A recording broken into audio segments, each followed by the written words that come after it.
जय श्री श्याम, हारे के सहारे की जय हो, बाबा श्याम की जय हो, तीन बाणधारी की जय हो, लख दातार की जय हो। दोस्तों, जो लोग हमारे वीडियो को देख रहे हैं, जो लोग नए जुड़ रहे हैं, अगर वो सच्चे दिल से बाबा श्याम को मानते हैं, बाबा श्याम से प्रेम करते हैं, तो सबसे पहले वो हमारे चैनल को सब्सक्राइब कर बेल आइकन को ज़रूर प्रेस कर दे, क्योंकि हम लेकर आते हैं अपने चैनल पर बाबा श्याम से जुड़ी जानकारियाँ, बाबा श्याम की सत्य घटनाएँ और बाबा श्याम के चमत्कार, जो आप सभी लोगों के साथ हम शेयर करते हैं। साथ ही साथ हमारे वीडियोस को ज़्यादा से ज़्यादा शेयर करें, ताकि और भी लोग बाबा श्याम से जुड़ सकें, बाबा श्याम की महिमा को जान सकें। और हमारे वीडियोस को लाइक करें, कमेंट बॉक्स में जय श्री श्याम लिखना बिल्कुल भी ना भूलें। तो आज का जो हमारा टॉपिक रहने वाला, आज का हमारा टॉपिक है, मुझसे एक महिला ने ये सवाल किया था, तो उसी टॉपिक के ऊपर मैंने सोचा कि क्यों ना एक वीडियो बनाई जाए, ताकि सबको ये पूरी जानकारी मिलनी चाहिए। तो आज का हमारा टॉपिक है कि जब हम बाबा श्याम के दरबार जाते हैं, तो बाबा श्याम के दरबार जाने से पहले, हम बाबा के दर्शन करने से पहले श्याम कुंड में स्नान क्यों करते हैं। तो दोस्तों देखो, अक्सर आप जानते हो, आप सभी को पता भी है ये, कि जब भी हम बाबा श्याम के दरबार जाते हैं, तो सबसे पहले श्याम कुंड में स्नान करते हैं। तो स्नान क्यों करते हैं? अक्सर ज़्यादातर लोगों का यही आंसर होगा कि हम स्नान इसलिए करते हैं कि उसमें हमारे सारे पाप धुल जाते हैं, है ना। तो मैं आपको बता दूं कि जिन लोगों के दिमाग में ये गलतफहमी चलती है कि किसी भी पवित्र जल में, किसी भी पवित्र नदी में स्नान करने से अगर इंसान के पाप धुल जाए, तो वो इसकी गलतफहमी है, फिर चाहे वो कोई भी हो। तो देखो, ऐसा कुछ नहीं होता। आप चाहे हरिद्वार में स्नान कर लो, चाहे आप किसी भी पवित्र नदी में चले जाओ। अभी आपने प्रयागराज में देखा होगा क्या हालत हो रही थी वहाँ की। लोग वहाँ पर जा रहे थे अपने पाप धोने के लिए, कि हम अपने पाप धो लें, है ना। अगर ऐसा होने लग गया, आप खुद सोचो इस चीज़ को, कि अगर ऐसा होने लगा तो फिर तो इंसान जानबूझ के पाप करेगा, जानबूझ के गलतियाँ करेगा, पाप करेगा, और जाकर किसी भी पवित्र नदी में नहा लेगा और उसके पाप ख़त्म हो जाएंगे। लेकिन मैं आपको बता दूं कि ऐसा कुछ नहीं होता। अभी देखो, प्रयागराज में मेला लगा था, इतनी दुनिया थी वहाँ पर, इतने करोड़ों लोग गए हुए थे वहाँ पर, कि वहाँ पर उस नदी को वो गए तो यूँ थे अपने पाप धोने, पर उस नदी की देखो हालत क्या कर दी थी। उस नदी में पॉटी सूसू सब कुछ कर रखा था, और उसी नदी में सब लोग नहा रहे थे। अब आप मुझे बताओ, जिस नदी में सब लोग अपना मल त्याग कर रहे हैं और उसी नदी में आप लोग नहा रहे हो, उस जल को पी रहे हो, तो क्या वो पवित्र है जल? क्या उससे आपके पाप धुल जाएंगे? या फिर आप अपने पाप को धो रहे हो, या फिर अपने ऊपर पाप चढ़ा रहे हो? अरे आप ही खुद देखो कि आप उस पवित्र नदी में जा रहे हो, है ना। तो आप उस पवित्र नदी को गंदा कर रहे हो, ये भी तो आप सबसे बड़ा पाप कर रहे हो, ये भी तो एक पाप है। आप खुद तो पाप कर रहे हो और कहते हो कि हमारे पाप धुल जाएंगे। देखो, आप चाहे किसी भी पवित्र नदी में चले जाओ, किसी भी पवित्र नदी में स्नान कर आओ। मैंने आपको कई बार, कितनी वीडियोस में यही कहा है कि कर्मों से बड़ा कुछ भी नहीं है। अगर आपने कुछ भी गलत किया है ना, या फिर कुछ भी अच्छा किया है, तो वो सब कुछ ऊपर नोट किया जा रहा है, भगवान की डायरी में सब कुछ ऐड हो रहा है कि आप क्या अच्छा कर रहे हो, क्या बुरा कर रहे हो। आपको उसके बेस पर ही फल मिलेगा, उसके बेस पर ही आपको जो कुछ भी चाहिए वो मिलेगा। अच्छे कर्म करोगे तो आपके साथ अच्छा होगा, आप बुरे कर्म करोगे तो आप किसी भी नदी में नहाइए हो, आपका कर्म नहीं मिटने वाला। चाहे आप कितनी भी कोशिश कर लें, कर्म एक बार आपने कर दिया तो वो भगवान की डायरी में ऐड हो गया। कर्म उस इंक से नहीं लिखे जाते जिस इंक को आप किसी भी चीज़ से मिटा दो। वो कोई पेंसिल नहीं है जो आपने इरेजर लिया और उसको मिटा दिया। कर्म आपने एक बार कर दिया तो वो समझ लो हमेशा के लिए लिख गया, फिर उसे मिटाने वाला कोई पैदा नहीं हुआ इस दुनिया में। यहाँ तक को कर्मों से तो भगवान भी नहीं बचे, हम लोग तो फिर भी इंसान हैं। तो इसलिए दोस्तों, जब भी आप बाबा श्याम के दरबार जाते हैं, जो भी लोग बाबा श्याम के कुंड में जाते हैं, अच्छी बात है। आपको पता, देखो बाबा श्याम का जो कुंड है, वहाँ पर 2 कुंड स्थित हैं। एक महिला वाला कुंड है और एक जेंट्स वाला कुंड है। जो महिला वाला कुंड है, वो वहाँ पर बाबा श्याम का शीश निकला था।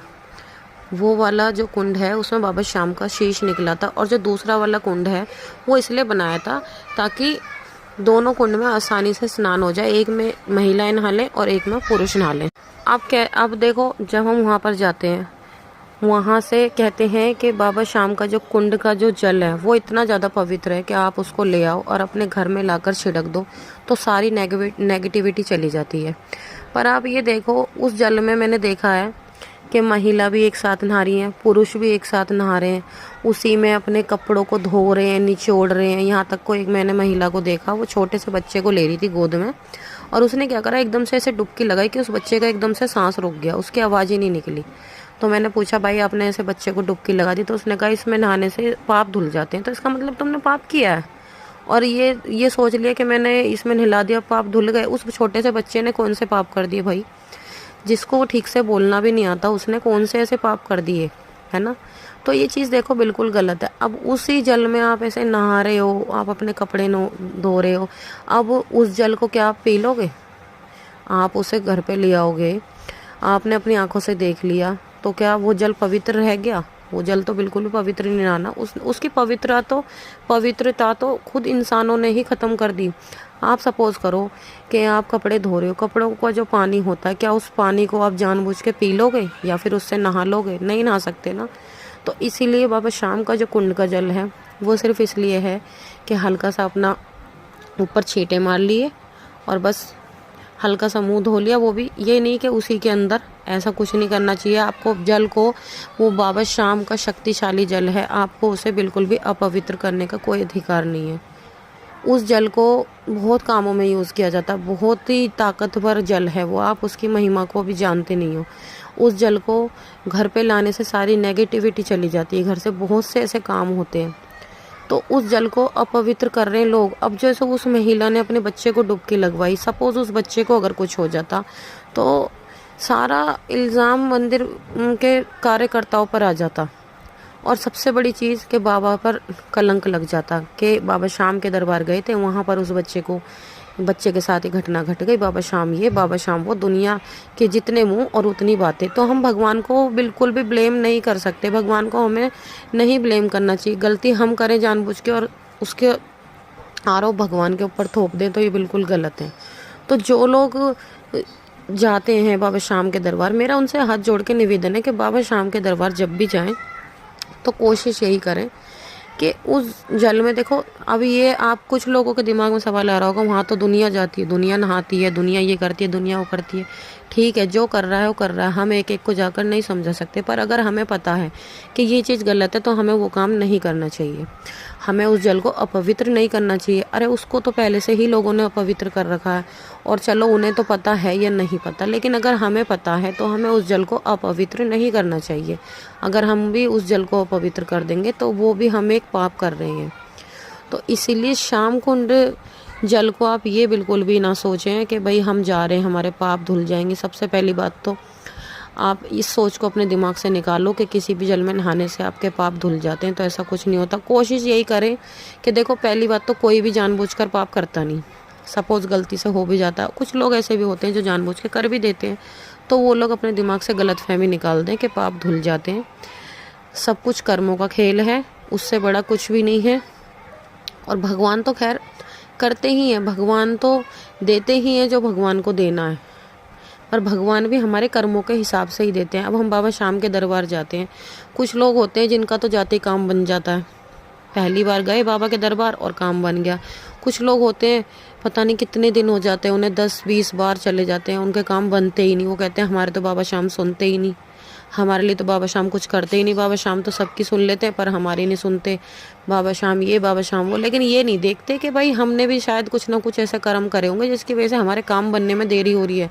बाबा शाम सुनते सबकी हैं और देते भी सब कुछ हैं सबको, जो भी कोई इंसान उनसे मांगता है।